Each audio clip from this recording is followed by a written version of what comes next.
लाड़काने में breaking news अवां सां शेयर कंदासीं। 9 ऐं 10 जे इम्तिहाननि दौरान 146 उम्मीदवारनि खे कॉपी केस कयो वियो।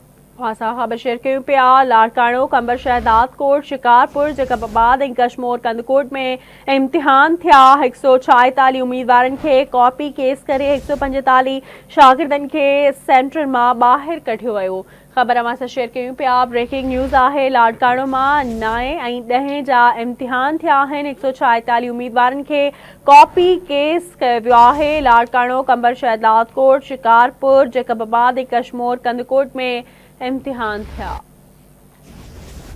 लाड़काने में ब्रेकिंग न्यूज़ है नाज़रीन अवां सां शेयर कयूं पिया। 9 ऐं 10 दर्जे जे इम्तिहाननि दौरान 146 उम्मीदवारनि खे कॉपी केस कयो वियो आहे।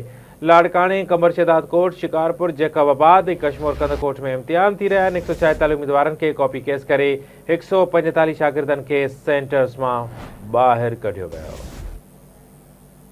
तफ़सील मालूम कंदासीं। लाड़काणो मां रशीद समोखा। रशीद, अपडेट कजो।